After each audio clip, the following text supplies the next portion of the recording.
તો હેલો મિત્રો, કેમ છો? કેમ કે તમે બધા એકદમ મજામાં છો? અને હું તો જો કે દરરોજ એકદમ મજામાં હોય, બરોબર છે ને. આપણે જો બળદને ખાંડ નાખી દીધું હોય, જો દેખાય તમને બે બળદને, અને વાછડા લીધા એના બળદ થયા મિત્રો.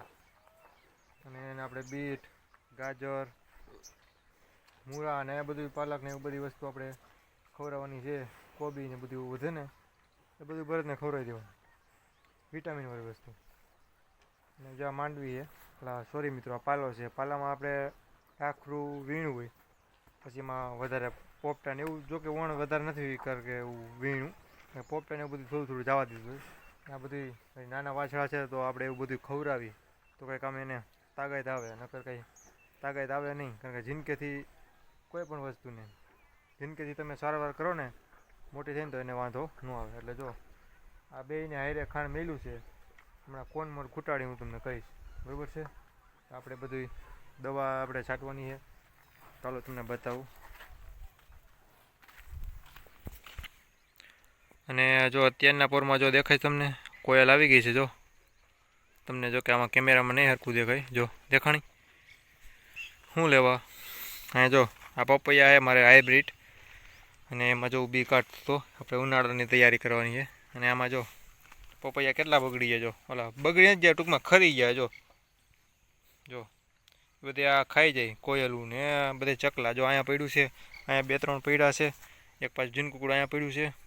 હજી આ ખરેમ છે, હજી અહીંયા ખરેમ છે. પપૈયાની અહીં કંઈ પપૈયાની મિત્રો અહીંયા કાંઈ વેલ્યુ નથી, અહીંયા વેલ્યુ સર્વ ડાઉન છે. એનું કારણ છે કે અહીંયા દુનિયાના પપૈયા જો એટલામાં જો 2 4 5 6 પછીમાં 7 8 અને 9 પપૈયા છે એટલામાં.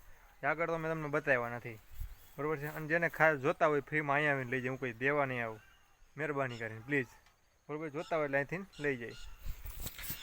અને આમાં જો જામફળ હતા એ પૂરા થઈ ગયા છે. અને હવે આપણે જો અહીં પપૈયાના બી કાઢીને રાખી દીધા. જો હાઈ ક્લાસ, જો એનો રોપ કરવાનો છે, જો છે એ આ પપૈયામાંથી કાઢ્યા છે, આમાંથી. અને હવે અહીંયા અહીંથી જો આપણે શું કરવાનું છે, છાશ લેવાની છે. આમાં છાશ અને ગૌમૂત્ર બે પપમાં મિક્સ કરીને એનો સ્પ્રે કરી દેવાનો છે. પપ જો રહ્યો તો આપણે એ પહેલું કામ કરી નાખીએ. તો જો બળદે ખાણ ખાઈ લીધું છે. જો આના તગારામાં એટલું છે, આના તગારામાં એટલું છે. જો આની પહેલાં આ ઝીણકો બળદ છે આમ, અને આ મોટો બળદ છે. ઓની પહેલાં આ મોટો બળદ ખાઈ જાય, એટલે ઓમ મોટો છે. બાકી ઓમ તો બે હરખા જ છે, આમ હાઈટમાં થોડુંક મોટો છે. આ જો આ નહીં ખાયા ગયા તો કાંઈ વાંધો નહીં. તો બે ખાઈ લીધું છે ખાણ, બરાબર છે. તો આપણે દવાની તે જ્યાં કંઈ છાંઈ દીધું જો અહીંયા આગળિયા પાસે દેખાય છે. ટૂંકમાં અહીંયા આગળિયો ફિટ કર્યો છે ને ઇન્સ્ટા ઓલી ભૂંગળી, એટલે તો આપણે શું કામ કરવાનું છે, દવા છાંટવાનું. તો હવે આપણે દવા છાંટવા ભાગીએ, બરાબર છે.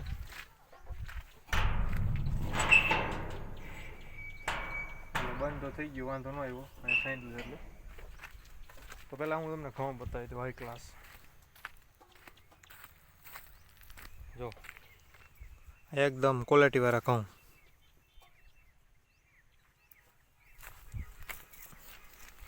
ને આ બાજુ વરિયાળી જો આડી પડી ગઈ છે, અને ગલુડિયા જો સૂતા છે. હાલે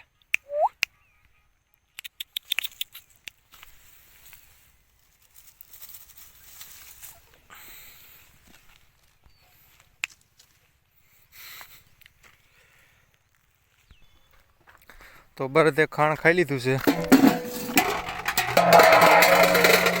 ખાણવાળા તગારા ધોવાના છે, અને પપ ભરાઈ ગયો છે, બરાબર છે. પહેલાં તો આપણે આમાં ચક્કર મારી આવીએ.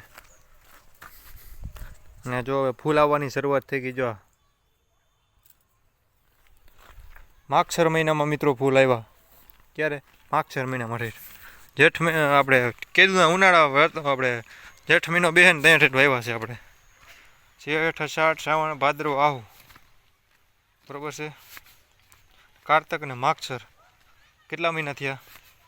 6 ને 7 મહિના ફૂલ આવ્યા મિત્રો. આ ઓર્ગેનિક શાકભાજી એકદમ ક્વોલિટીવાળું, એમાં કાંઈ ઘટે જ નહીં મિત્રો. એકદમ ઓર્ગેનિક અને ક્વોલિટીવાળું શાકભાજી.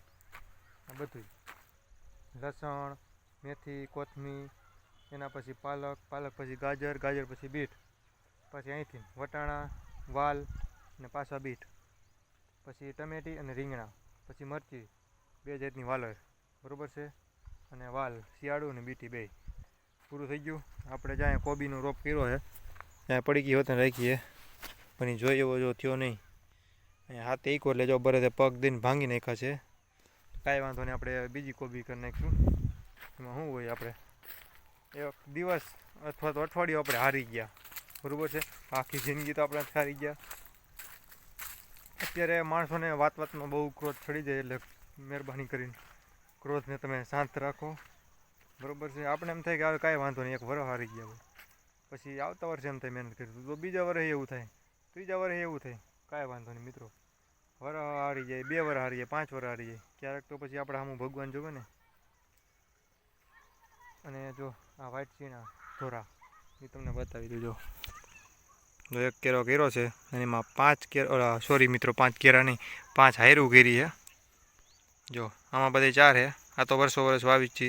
આ વ્હાઈટ ચીણા કોઈ દી નથી વાવતા, એટલે એવો અનુભવ કર્યો છે અને ખાધા પૂરતો કેરો કર્યો છે. એમાંથી કેટલો ઉતારો આવે પછી આપણે આગળ વધીએ, પછી આવતા વર્ષે ટૂંકમાં વાવશું એમ, બરાબર છે. અને આ બધા ફૂલઝાડ, બરાબર છે.